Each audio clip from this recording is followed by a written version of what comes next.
और हम लोगों को दिशा निर्देश ऊर्जा से ऊर्जान्वित करें।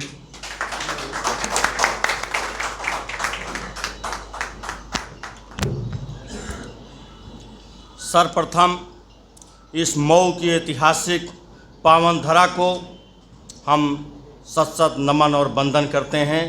जिस धरती ने इस देश को बड़े बड़े समाजवादी नेता दिए, श्री कल्पनाथ राय जी के रूप में, श्री दयाराम पाल साहब के रूप में, और बहुत सारे समाजवादी नेता इस धरती ने दिए हैं। इसलिए इस धरती को मैं बारंबार नमन और वंदन करता हूँ।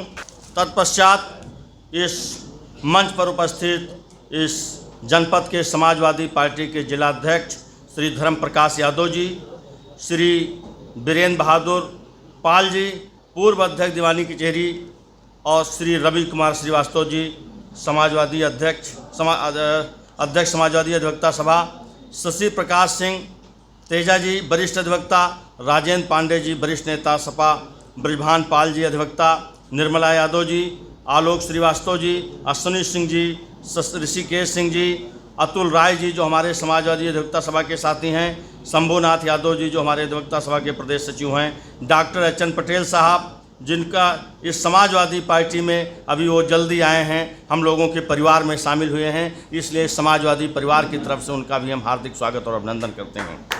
और इस जनपद की बहुत सी मशहूर शख्सियत और पूर्व चेयरमैन अरशद जमाल साहब की उपस्थिति को भी हम हार्दिक नमन और अभिनंदन करते हैं।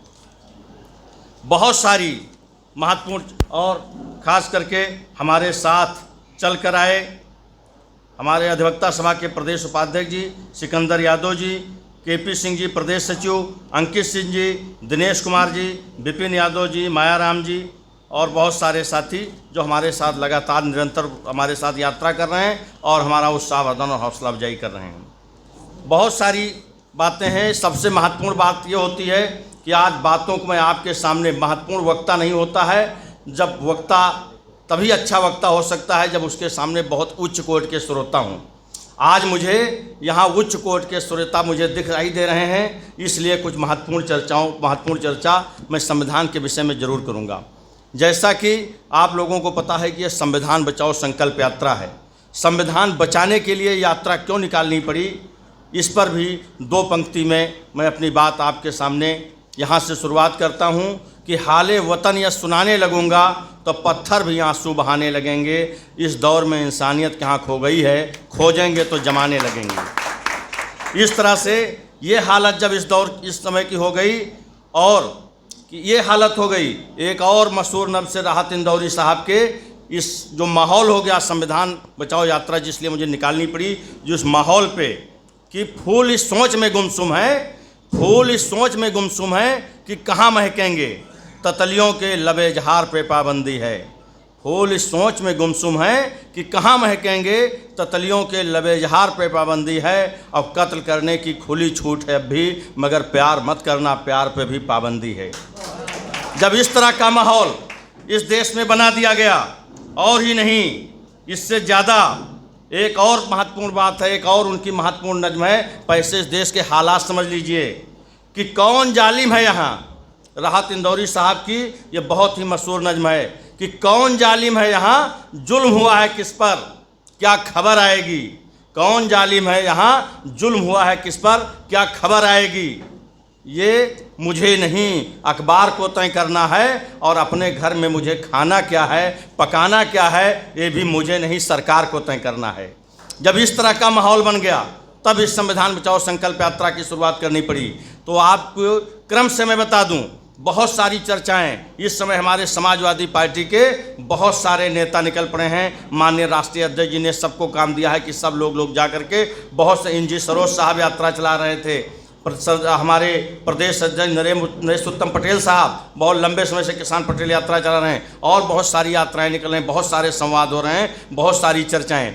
लेकिन अधिवक्ता होने के नाते संविधान से जुड़ी हुई जिम्मेदारी कि इससे आप अधिवक्ताओं को, पढ़े लिखे वर्ग को जागरूक करें कि जो सबसे बड़ा खतरा है वो संविधान को है, तो बाकी चीज़ों पे बात भी तभी हो पाएगी। क्योंकि बात करने की जो स्वतंत्रता है वो भी हमें संविधान से मिली है। अगर संविधान नहीं सुरक्षित रह पाएगा तो किसी विषय पर बात हो ही नहीं पाएगी। इसलिए सबसे पहले संविधान पे बात करना है। तो उसके लिए आपको इस तरह से बताना है कि संविधान पे तो ऐसे बहुत सारे अनुच्छेद हैं, बहुत सारी बातें हैं, और आज से नहीं, जब से संविधान ये बना है तब से संविधान पे हमला हो रहा है। सबसे पहले तो इस संविधान को बनने ही नहीं दिया जा रहा था। जो इस समय की सरकार है, इनके लोग, आरएसएस के लोग संविधान को बनने ही नहीं देना चाह रहे थे। और जब हमारे तमाम क्रांतिकारी साथियों ने, अधिवक्ताओं ने, पंडित महात्मा गांधी जी ने, डॉक्टर बाबा साहब भीमराव अम्बेडकर साहब ने, पंडित मदन मोहन मालवीय साहब ने, डॉक्टर राजेंद्र प्रसाद जी ने, दादा भाई नौरोजी ने, सरदार वल्लभ भाई पटेल ने, इन लोगों ने जब देखा करके निकल पड़े और देश को आज़ाद कराया, फिर संविधान की रचना की। तो ये उसी समय से इस प्रयास में थे ये संविधान बनने न पावे। और इनके जो पुरोधा थे उस समय, आरएसएस के जो इसमें भाजपा सरकार है, इसके जो उसमें पुरोधा थे उस दौर में, गोलवरकर, सावरकर, हेडगेवार, श्यामा प्रसाद मुखर्जी, ये लोग उस समय इतना बड़ा व्यवधान उत्पन्न कर रहे थे। जब हमारे देश के ये लोग देश को आज़ादी दिला रहे थे तो अंग्रेज़ों की तलवे चाट रहे थे, मुखबिरी कर रहे थे। ये नहीं चाहते थे देश की आज़ादी। गोलवरकर ने तो सावरकर ने तो यहाँ तक कहा कि हम कुछ दिन अंग्रेज़ों की गुलामी और कर लेंगे, ये तो ठीक है, लेकिन हम ऐसा अराजक भारत नहीं चाहते जिसमें मुसलमान, पिछड़ा, दलित, इस सबको बराबर का अधिकार मिले। लेकिन इससे इतर हटते हुए बहुत सारे जितने नाम हमने बताए, इन सारे लोग निकल पड़े और उनसे मंसूबों को नाकामयाब कर दिया। आज फिर से ये वही लोग हैं जो उस प्रयास में सफल नहीं हो पाए।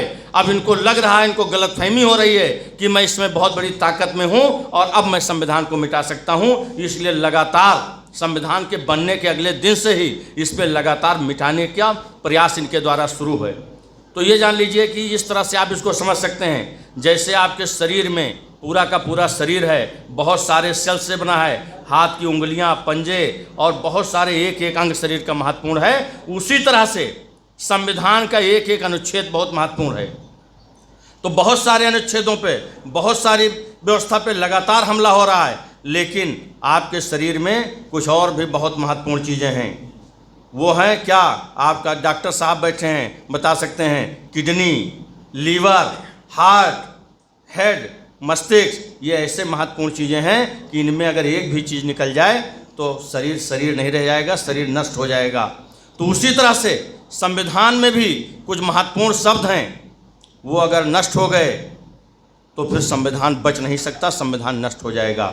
वो शब्द क्या हैं? सामाजिक, आर्थिक, राजनीतिक न्याय, ये यहाँ से संविधान शुरू होता है। धर्म उपासना की स्वतंत्रता, अभिव्यक्ति की स्वतंत्रता, ये संविधान के मूलभूत शब्द हैं। इससे भी ज़्यादा महत्वपूर्ण शब्द और जान लीजिए क्या है? समाजवाद, धर्मनिरपेक्षता, जो आत्मा है, जो संविधान की आत्मा है। समाजवाद, धर्मनिरपेक्षता, अखंडता, लोकतंत्र, ये ऐसे महत्वपूर्ण शब्द हैं कि इसमें से एक भी शब्द अगर निकल जाए तो ये संविधान पूरा का पूरा नष्ट हो जाएगा। तो शुरुआत इसकी कहाँ से हुई? कहाँ से इस पे प्रहार शुरू हुआ?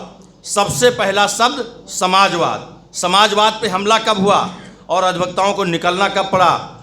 ऐसे तो बहुत कुछ होता है, लेकिन आपको आत्मरक्षा का अधिकार है। जब आप पे हमला कोई सर पे करेगा और लगेगा कि अब हमारी जान को खतरा है तो आप हाथ पांव जरूर चलाएंगे। तो कहाँ से हमला शुरू हो गया? जब हमारे शरीर के मस्तिष्क पर, जब हमारे सर पे हमला शुरू हो गया, तब हमको ये संविधान बचाओ संकल्प यात्रा निकालनी पड़ी। उसकी शुरुआत कहाँ से? ये जान लीजिए, 26 जनवरी 2015 को जो भारतीय संसद में संविधान का जो नया स्वरूप पेश किया गया, उसमें समाजवाद और पंथ निरपेक्षता शब्द को निकाल दिया गया। यहाँ से समाजवाद पे प्रहार शुरू हुआ। दूसरा प्रहार कब हुआ? दूसरा प्रहार जब इस प्रदेश के मुख्यमंत्री अजय सिंह बिष्ट जी ने किया। उन्होंने विधानसभा में क्या कहा? विधानसभा में कहा कि यह देश समाजवाद से नहीं रामराज से चलेगा। मैं अजय सिंह बिष्ट जी ने पूछना चाहता हूँ कि क्या ये वही रामराज है जो भगवान राम के ज़माने में था? कैसे उसको हम रामराज कहें? इस ज़माने को रामराज कैसे कहें? वो रामराज वो था जब भगवान राम ने सबरी के जूठे बेर खाए थे। और आज तो जिस कुर्सी पे दलित और पिछड़े वर्ग का आदमी बैठ जाए, आप कुर्सी धुलवा देते हैं। जिस घर में वो एक रात रह ले, उस मकान को आप गंगा जल गोमूत्र से धुलवा देते हैं। तो ये कैसा रामराज है? वो राम। तो इसलिए मैं अजय सिंह बिष्ट जी को बता देना चाहता हूं कि यह देश समाजवाद से चलेगा और समाजवाद के बिना रामराज की परिकल्पना अधूरी है। और जो भगवान राम का रामराज था उसकी जड़ में समाजवाद था, तब वो रामराज चलता था। तो बिना समाजवाद के रामराज की परिकल्पना नहीं हो सकती। तीसरा प्रहार समाजवाद पे कब हुआ? इस देश के एक आरएसएस के बड़े नेता हैं, आरएसएस के बहुत बड़े पैरोकार हैं, राकेश सिन्हा, वो राज्यसभा के सदस्य हैं। राज्यसभा में उन्होंने एक प्राइवेट मेंबर बिल पेश किया और प्राइवेट मेंबर बिल पेश किया तो उन्होंने कहा कि इस संविधान में अब समाजवाद शब्द की जरूरत नहीं है। चौथा प्रहार समाजवाद शब्द पे कब हुआ? इस भाजपा सरकार ने ये लॉर्ड मैकाले की नई शिक्षा नीति और इस देश की जो भारतीय परंपरा की जो शिक्षा नीति थी उसको हटा करके नई शिक्षा नीति लागू किया। उस नई शिक्षा नीति में अब समाजवाद शब्द आपको ढूंढने नहीं मिलेगा। नई शिक्षा नीति से समाजवाद शब्द नहीं पढ़ाएगा। इस जब चौथा हमला हुआ तब समाजवाद पे हम लोगों की जगने की जरूरत पड़ी। तो इसलिए इस तरह अब दूसरा शब्द महत्वपूर्ण बता दें, धर्मनिरपेक्षता। धर्मनिरपेक्षता पे हमला कब हुआ? जब एनआरसी कानून बनाया गया। एनआरसी के माध्यम से कहा गया कि इस देश के मुसलमान को निकाल के एनआरसी के माध्यम से जब बाहर करने की साजिश बनाई गई तो लगा कि अब धर्मनिरपेक्षता खतरे में है, क्योंकि हमारे संविधान का जो सबसे पवित्र उद्देश्य है और सबसे महत्वपूर्ण शब्द है, जो उसके सबसे बड़ी आत्मा है, वो है धर्मनिरपेक्षता। जब धर्मनिरपेक्षता नहीं रहेगी तो इस देश में लोकतंत्र जिंदा नहीं रह सकता, क्योंकि भारत। तो इसलिए धर्मनिरपेक्षता पे भी हमला हो चुका। तीसरा महत्वपूर्ण शब्द है अखंडता। अखंडता को कब चोट पहुंचाई गई? आप पढ़ लीजिएगा। जो आरएसएस के दूसरे सर संचालक थे गोलवरकर ने अपनी किताब लिखी। किताब का नाम था bunch of thoughts. Bunch of thoughts में उन्होंने लिखा कि 3 चीज़ों से हमेशा परहेज करो, 3 चीज़ों से दूरी बना के रहो, मुसलमान, ईसाई और कम्युनिस्ट।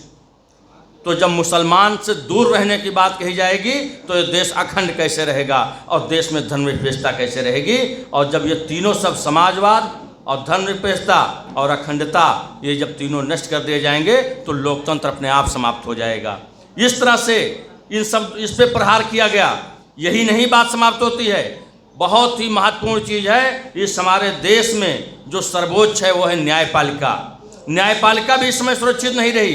कैसे नहीं रही? ये जो हमने महत्वपूर्ण शब्द बताए हैं संविधान के, ये कहाँ हैं? ये भारतीय संविधान की प्रस्तावना में हैं। और भारतीय संविधान के अनुच्छेद 13 में कहा गया है कि judiciary is the guardian of the constitution, यानी कि संविधान, न्यायपालिका जो है वो संविधान की संरक्षक है। तो कैसे न्यायपालिका कैसे संरक्षक है? 1973 में केशवानंद भारती केस में 1973 में सुप्रीम कोर्ट ने कह दिया था कि भारतीय संविधान का जो मूलभूत ढांचा है इसको नष्ट नहीं किया जा सकता। तो ये समाजवाद उसी मूलभूत ढांचे में, समाजवाद, धर्मनिरपेक्षता, अखंडता और लोकतंत्र उसी मूलभूत ढांचे में शामिल है। यानी सुप्रीम कोर्ट के आदेश को भी दरकिनार कर दिया गया। तो तब खतरा उत्पन्न हुआ संविधान को। और उससे ज़्यादा रामलीला मैदान केस में सुप्रीम कोर्ट ने कहा कि protest is the fundamental right, यानी धरना प्रदर्शन करना हमारा संविधान का मूल अधिकार है, हमको मूल अधिकार से मिला है। कैसे हुआ? उसकी धज्जियाँ कैसे उड़ाई गई?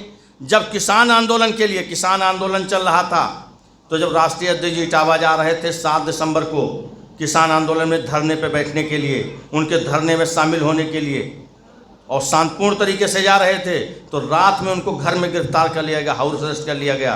अगले दिन उनको 7 घंटे जेल में रखा गया, जहां उन्हें कड़ी यातना दी गई। 7 घंटे तो मैं बैठा था साथ में, न उन्हें पानी मिला निर्दयी सरकार द्वारा, न चाय मिली, न कोई पूछा गया। 7 घंटे वो लगातार बैठे रहे, कैद में रहे। ये है सरकार का जुर्म। इस तरह से संविधान को नष्ट किया गया। उसके बाद अभी जल्द ही जब किसानों पे गाड़ी चढ़ा दी गई, तो जब दोबारा उनका हाल चाल लेने के लिए राष्ट्रीय अध्यक्ष घर से निकलने वाले थे, फिर उनको रात में घर में गिरफ्तार कर लिया गया और फिर 5 घंटे गिरफ्तार रखा गया। तो इस तरह से संविधान पे लगातार हमला हुआ है। और संविधान इस तरह ही नहीं, आप ये जान लीजिए और महत्वपूर्ण चीज़ें यह है कि कोई भी संविधान में व्यवस्था है कि जब कोई कानून बनेगा इस देश में तो 2 है पक्ष और विपक्ष, दोनों सदनों के पक्ष और विपक्ष में बहस होगी और उस बहस के बाद तब कोई कानून पारित किया जाएगा। आप लोग ये जान लीजिए कि 7 मिनट में जहां 12 विधेयक पास कर दिए गए, कानून की इस तरह से धज्जियां बिना किसी चर्चा के, इस तरह संविधान को नुकसान पहुंचाया जा रहा है। और उससे ज़्यादा महत्वपूर्ण बात सुन लीजिए, आईएएस की परीक्षा, डीएम बनने के लिए, आईएएस बनने के लिए आप प्रारंभिक परीक्षा देते हैं, मुख्य परीक्षा देते हैं, उसके बाद इंटरव्यू देते हैं। यहाँ बिना किसी परीक्षा के ही 32 लोग आईएएस बना दिए गए। सरकार ने 32 लोगों को आईएएस बना दिया। उसके बाद आप लगातार इन घटनाओं का संज्ञान, कृषि कानून आपके लिए, तमाम लोग किसान परिवार से, सभी लोग किसान परिवार से आते हैं। कृषि कानून का आप लोगों ने अध्ययन किया होगा और मैंने तो उस पर कई लंबे लंबे लेख लिखे, कैसे कैसे उसको नुकसान पहुंचाया गया। तो इसलिए ये कितने विनाशकारी हैं। यानी आपकी खेती को अडानी और अंबानी वो किराए पर ले लेंगे और उस कॉन्ट्रैक्ट पे ले लेंगे और आप उनके मजदूर बन के रह जाएंगे। तो इसमें ये नहीं है, ये खतरा किसान परिवार, बहुत लोगों पे किसान परिवार में, उसमें सभी वर्ग के लोग आते हैं, उसमें कोई एक दो वर्ग शामिल नहीं है, चाहे वो नीची जात के हों चाहे ऊंची जात के हों। बहुत सारे लोग हैं जिनका मुख्य कार्य अभी भी खेती है, सबके बिजनेस नहीं है। तो उस पर हमला किया गया। और यही नहीं किया गया, एक तो गलत तरीके से गलत काले कृषि कानून बना दिए गए और इन कानून को बनाने, किसान को उनको तबाह करना था। तो कैसे बना दिए गए कि ये सरकार कानून बनाने का, कृषि कानून बनाने का अधिकार केवल राज्य सरकारों को है। केवल प्रदेश की सरकारें ही कृषि पे कानून बना सकती हैं। ये संविधान में बाकायदा लिखा हुआ है, राज्य अनुसूची का विषय। लेकिन इसको अतिक्रमण करके केंद्र सरकार ने कृषि कानून बनाया। इसलिए बनाया कि वो पूरे देश के किसानों को एक साथ तबाह करना चाहते थे। वो ये चाहते थे कहीं का कोई किसान, किसी देश में किसी कोने में किसान बचने न पावे। इसलिए उन्होंने अतिक्रमण किया और ये कानून बनाया। इसलिए ये समझिए दोनों तरह से, एक तो गलत तरीके से गलत कानून बनाया और गलत तरीके से संवैधानिक हनन करके बनाया। तो इसलिए जानते थे कि जहाँ जहाँ हमारी प्रदेश सरकारें नहीं हैं वहाँ वहाँ हम किसान को कैसे तबाह करेंगे। तो इसलिए इन्होंने अपने हाथ में ले लिया। इस तरह से कृषि कानून बना दिया गया। और प्रेस की स्वतंत्रता, ज़्यादातर अखबार तो बिक चुके, वो डर चुके, वो कायर बुजदिल हो चुके, वो सही खबर नहीं दिखा रहे हैं। और जो खबर सही छापने की हिम्मत भी किए, उनके ऊपर आप देख लिए ब्रजेश मिश्रा का उदाहरण, भारत समाचार के मालिक, उन्होंने सरकार की पोल पट्टी खोलने की कोशिश की तो किस तरह से उनके ऊपर हमला हुआ, उनके छापा मार दिया गया। तो कोई सुरक्षित नहीं। तो प्रेस को इस तरह से वो किया।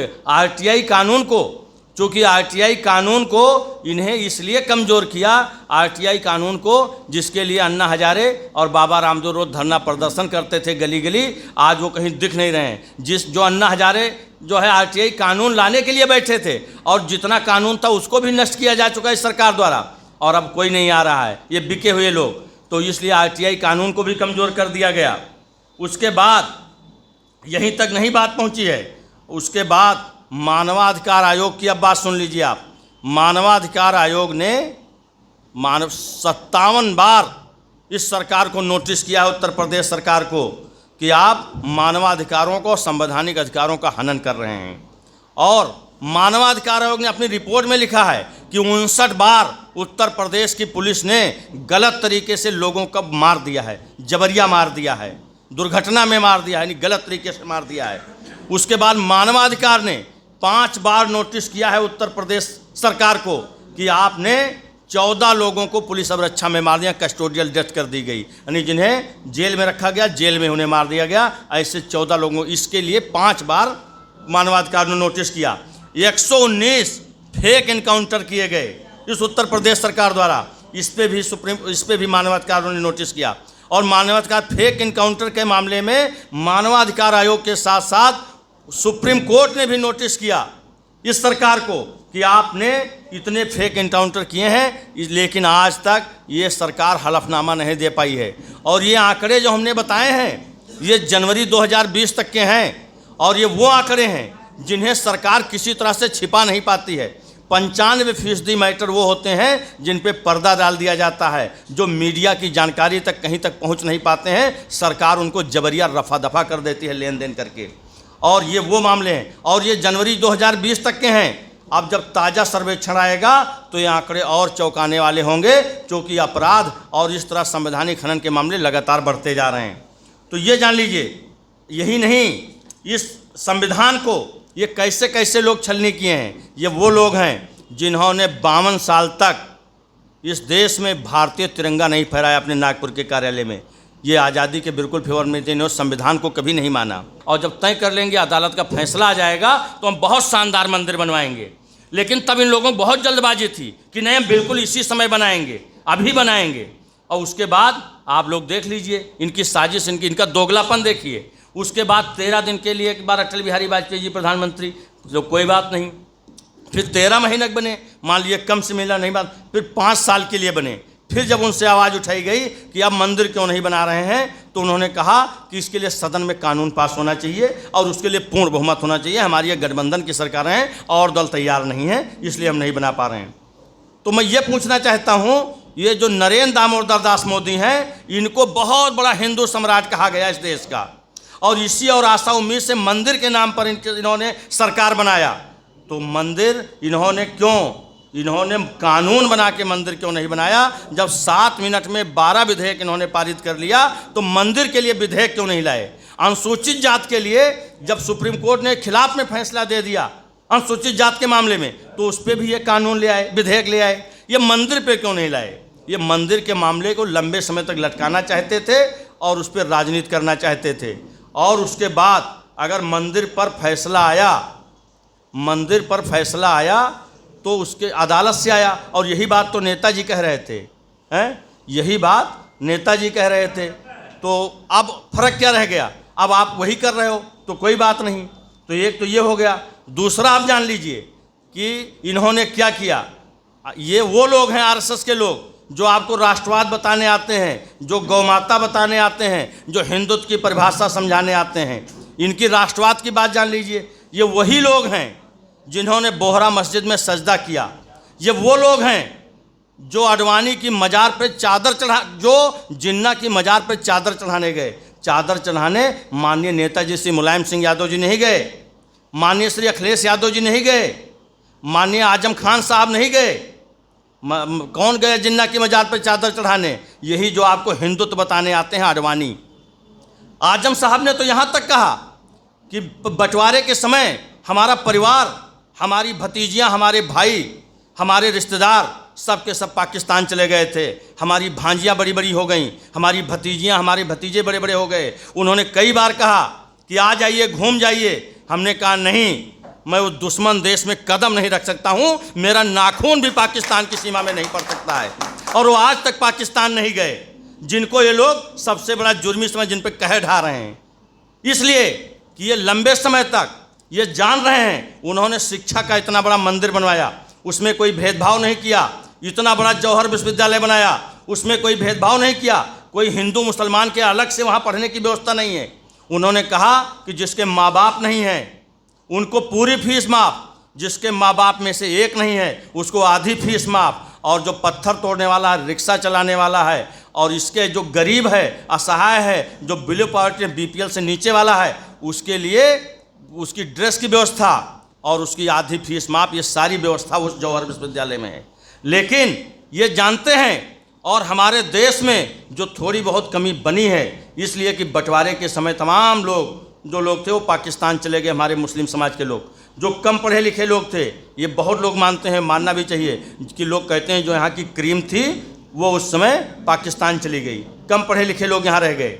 तो ये जानते हैं जो मुसलमान, ये विवेकानंद जी ने कहा है, उनकी किताब पढ़ लीजिए, कि जो मुसलमान पढ़ा लिखा है और जो बहुत विद्वान है वो सूफिज्म के करीब है, उसके अंदर संत आत्मा हो जाती है जो बहुत पढ़ा लिखा है। इसलिए ये जानते थे कि अगर ये मुसलमान पढ़ लिख गया और इसी तरह पढ़ने लिखने की व्यवस्था हो गई तो ये जज्बाती नहीं रह जाएगा, इसके जज्बातों को उभार नहीं पाएंगे, इसके अंदर समझ हो जाएगी। तो जब आजम साहब ने इतना बड़ा शिक्षा का मंदिर बनाया तो उनको जेल भेजने का काम किया।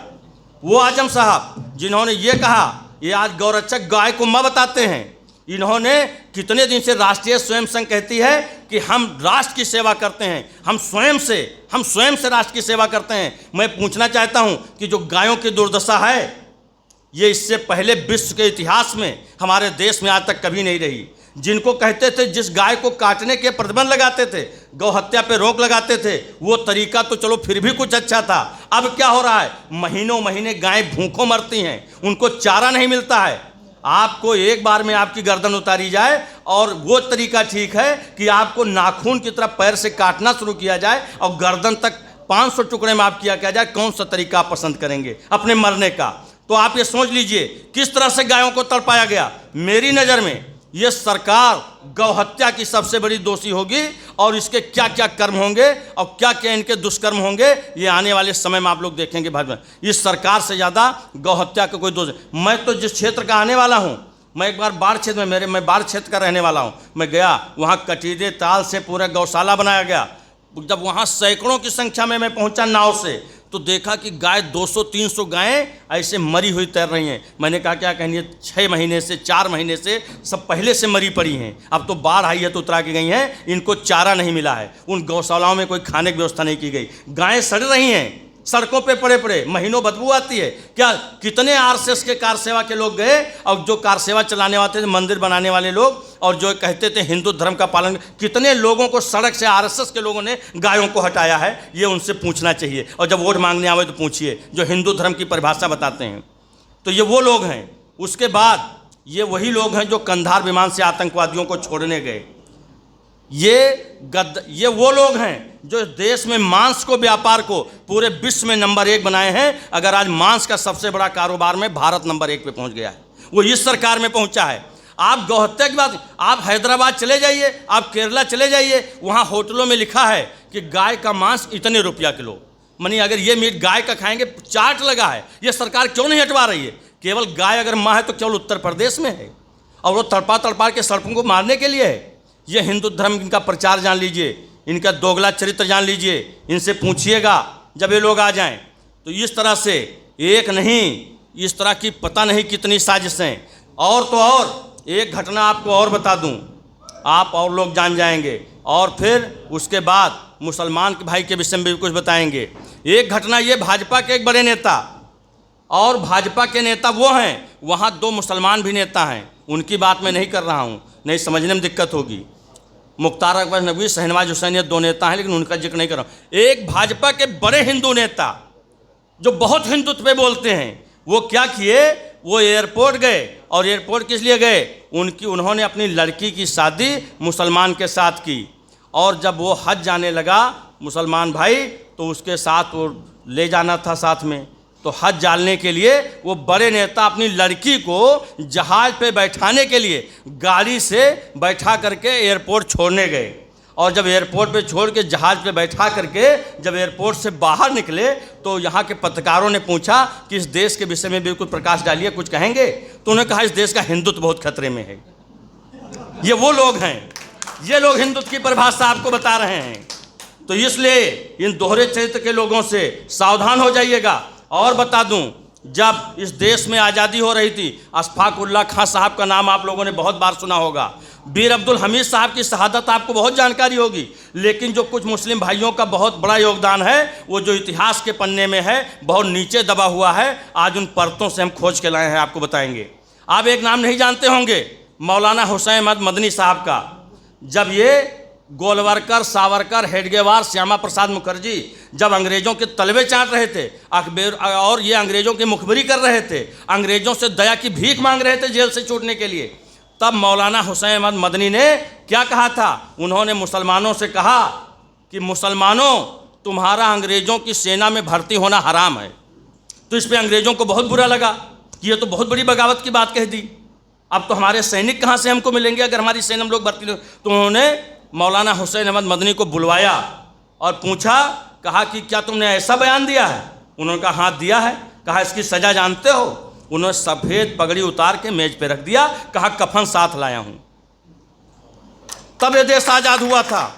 इस देश की आज़ादी में हिंदू मुसलमानों ने जब बैठ करके एक बर्तन में एक साथ खाना खाया था, उस मोहब्बत के साथ अंग्रेज़ों से मिल के लड़े थे, तब इस देश को आज़ादी मिली थी। ये तलवे चाटने लोग आज मुसलमान से राष्ट्रभक्ति का प्रमाण पत्र मांगते हैं और मुसलमान को बताते हैं कि ये हैं। इसलिए सावधान रहने की ज़रूरत है इनसे। और इस पर भी ये समझ लीजिएगा, इस पर भी एक पंक्ति सुना देना चाहता हूँ जो आप लोग समझ नहीं पाए कि ये गलती मैं बार बार करता रहा, ये गलती मैं बार बार करता रहा, और धूल आईने पर थी मैं चेहरा साफ करता रहा।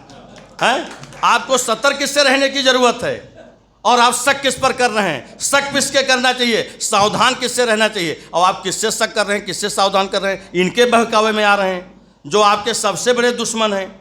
और उस देश में क्या क्या भावना रही होगी। अशफाक उल्लाह खां साहब जब फांसी का फंदा गले में डाले तो उनकी माँ बगल में आकर के खड़ी होकर रोने लगी। तो उन्होंने कहा, माँ अगर तुम रोगी तो मेरी कुर्बानी बर्बाद जाएगी। और जैसे आज़ाद भगत राजगुरु बिस्मिल ने इस देश का, इस वतन का अन्न जल ग्रहण किया है, वैसे मैंने भी किया है। तो जो फ़र्ज आज़ाद भगत राजगुरु और बिस्मिल का बनता है वही फ़र्ज मेरा भी बनता है। तुम हंसो तब मैं फांसी का फंदा गले में डालूंगा। ये उनकी भावनाएं थी इस देश को मरने के लिए, इस देश को आज़ाद कराने के लिए। इस समाजवाद पे जो सबसे बड़ी चोट कर रहे हैं, सरदार भगत सिंह जब फांसी के फंदे पे झूलने से पहले वो बरसों बरसों तक जेल में समाजवाद पर गहरा अध्ययन कर रहे थे। और वो क्यों फांसी पे फंदे पे झूले थे? कि इस देश में समाजवाद स्थापित होगा। समाजवाद के सबसे बड़े प्रणेता अगर कोई था तो सरदार भगत सिंह थे, उनकी इच्छा थी। इसलिए फांसी का फंदा इसलिए फांसी के फंदे पर चढ़े थे कि उस देश में समाजवाद चाहते थे। वो थे सरदार।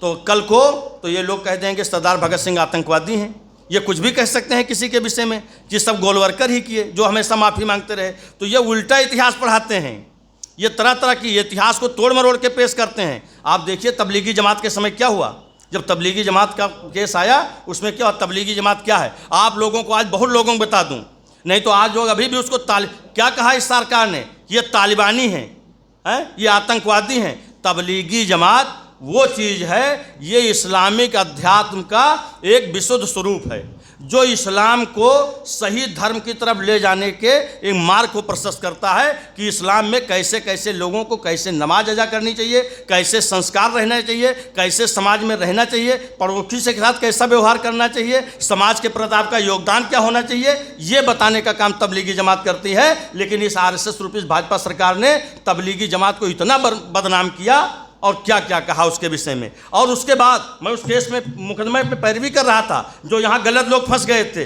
वो तमाम सारे के सारे लोग बाइज्जत बरी हो गए। बिल्कुल कोई प्रमाण ही नहीं मिला।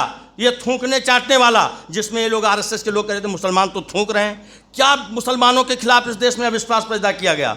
और उसके बाद जब बाइज्जत बरी हो गए तो अजय सिंह बिष्ट जी क्या कर रहे हैं, कह रहे हैं कोरोना के समय में जो केस लगाए गए थे अब उत्तर प्रदेश सरकार उसको वापस लेगी।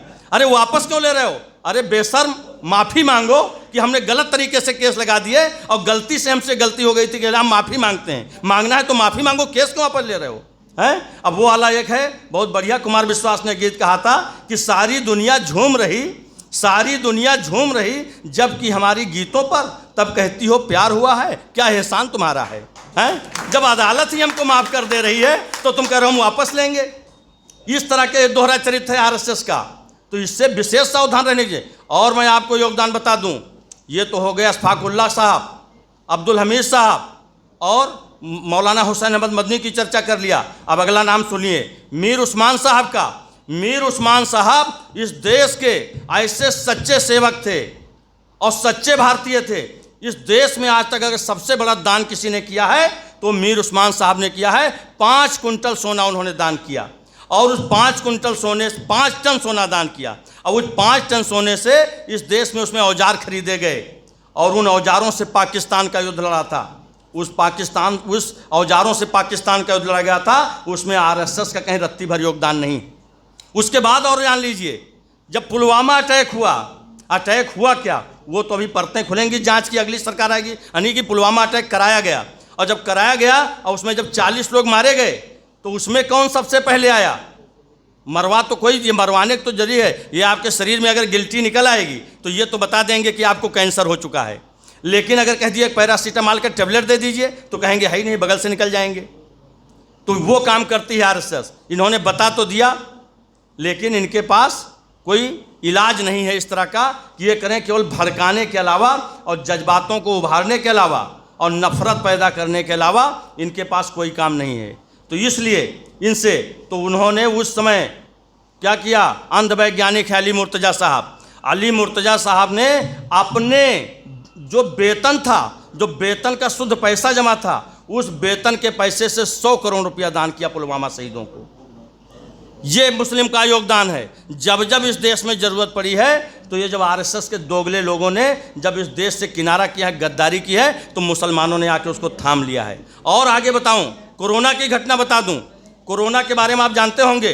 कोरोना आप कहेंगे ये भी एक पर्दा, जान लिए, हटा रहा हूं पर्दा, देख लीजिए आप इस सरकार से, इनके दोगलेपन के ऊपर से। आप देखिए कोरोना अन्य देशों में, पूरे विश्व में, चीन में, जापान में, अमेरिका में, रसा में, इन जगह तो कोरोना एक बीमारी थी और भारत में कोरोना एक साजिश थी। भारत में कोरोना कभी ना फैलता। इस देश के हमारे नेता सबसे पहले आवाज़ उठाई, माननीय अखिलेश यादव जी ने, राष्ट्रीय अध्यक्ष ने, सदन में, कि कोरोना को हल्के में न लिया जाए, ये बहुत गंभीर खतरा उत्पन्न हो जाएगा। फिर राहुल गांधी जी बोले तो इन लोगों ने कहा कि अखिलेश यादव और राहुल गांधी ये गलत अफवाह फैला रहे हैं, ऐसी कोई बात नहीं है। अगर उस समय विपक्ष की बातों को संज्ञान में ले लिया गया होता और इनकी बातें मान ली गई होती तो हमारे देश में कोरोना से एक मृत्यु न हुई होती। अगर उसी समय विदेश से आने वाले जितने, और जब और देशों में कोरोना पूर्ण रूप से फैल चुका था और जब ये लोग सदन में आवाज़ उठा रहे थे तो एक भी देश में हमारे कोरोना का पेशेंट नहीं था। सावधानी क्या बरती गई होती? जितने एयरपोर्ट थे हमारे देश के सीमा पर, उन एयरपोर्ट के पास एक आकस्मिक अस्पताल बना दिया गया होता और वहाँ पे जांच हो गई होती और क्वारंटाइन के लिए व्यवस्था करा दी गई होती और जितने वहाँ से लोग हमारे देश से लौटते उनकी कोरोना की रिपोर्ट चेक करा करके, और अगर कोरोना निकलता तो 14 दिन क्वारंटाइन कर दिया जाता और उसके बाद एक एक आदमी एक हमारे देश में कोरोना न फैलता। लेकिन ये जानबूझ के कोरोना लेकर आए।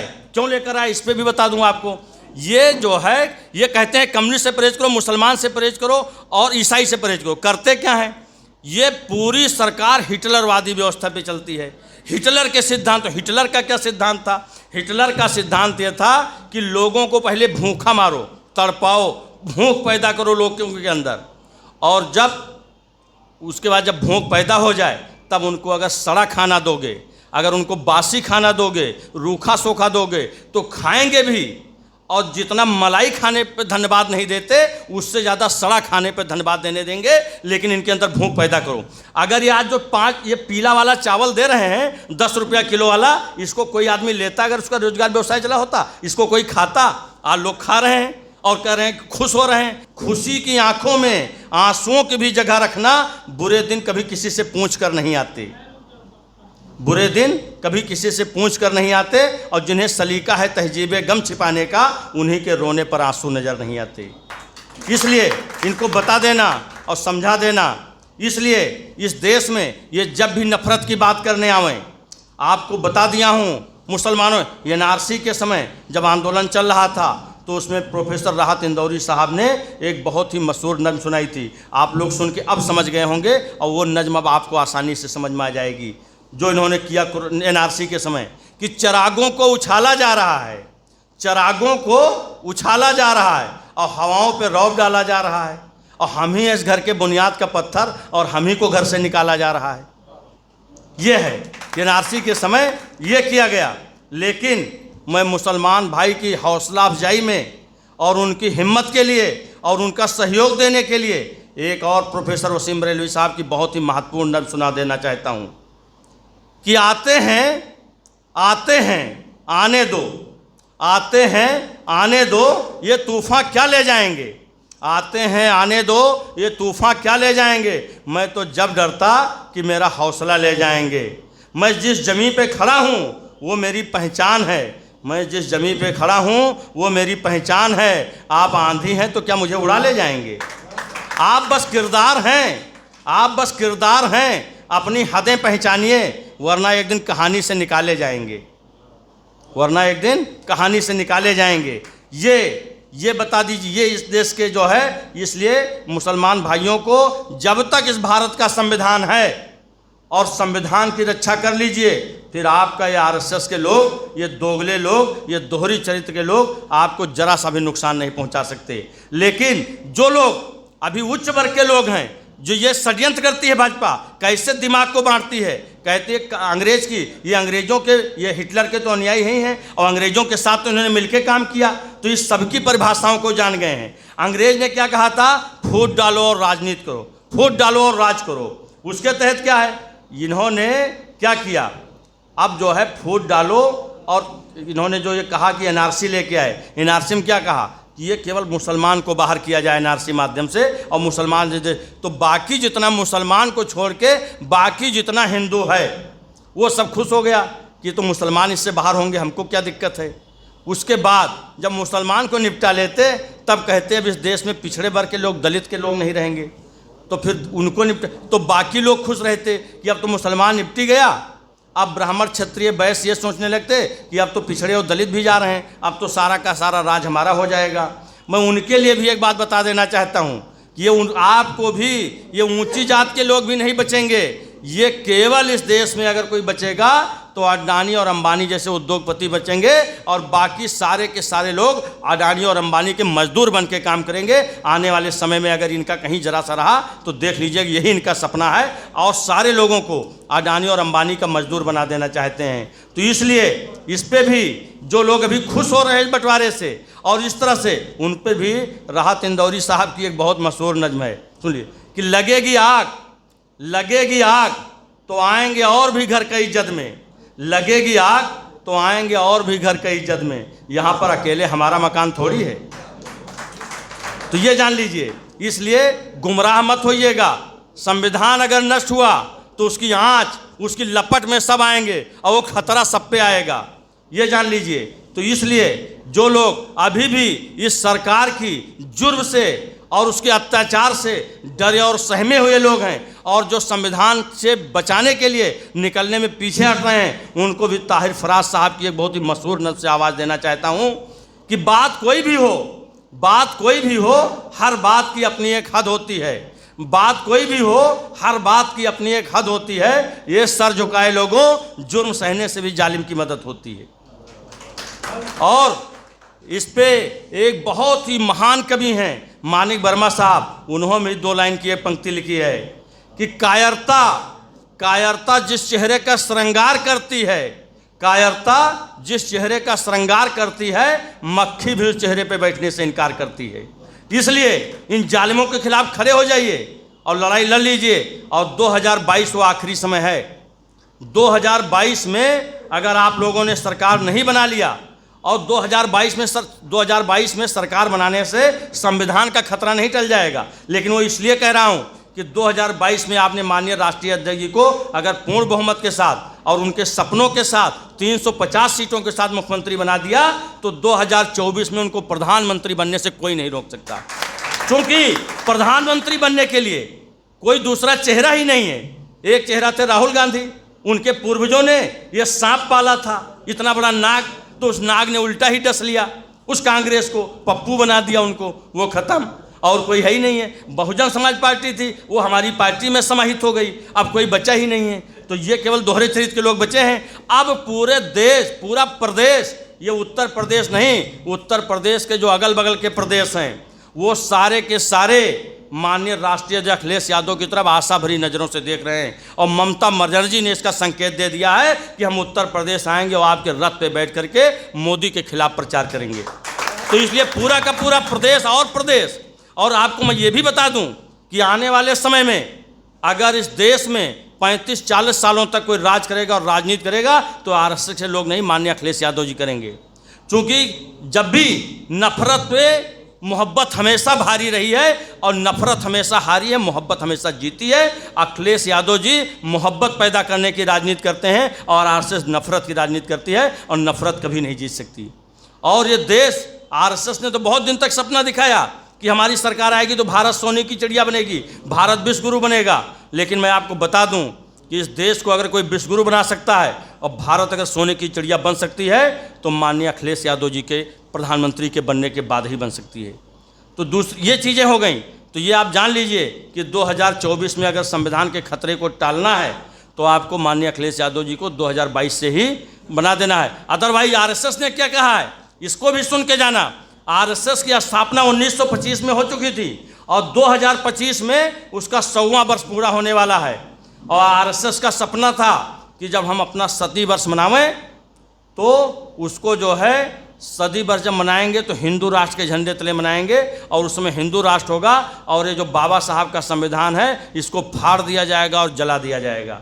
हालांकि इनको गलतफहमी का एहसास हो रहा है जब तक ये समाजवादी लोग इस तरह मुस्तैद होकर बैठे हैं, मैं पूरी जिम्मेदारी के साथ कहता हूं कि आरएसएस ने अगर ऐसा मंसूबा बनाया और बाबा साहब के संविधान की तरफ आंख उठाई और उसको फाड़ने का और जलाने का प्रयास किया, तो ये आरएसएस के लोग और ये जलाने का सपना दिखाने वाले लोग ये जिंदा जला दिए जाएंगे और जिंदा सड़कों पे फाड़ दिए जाएंगे। बाबा साहब के संविधान को कोई उंगली भी नहीं लगा सकता और इस देश में हर हाल में बाबा साहब का ही संविधान रहेगा। लेकिन वो नौबत ना आने दीजिए और उससे पहले ही माननीय राष्ट्रीय अध्यक्ष जी की सरकार बना दीजिए 2022 में, जिससे 2024 में आसानी से प्रधानमंत्री बन जाएं।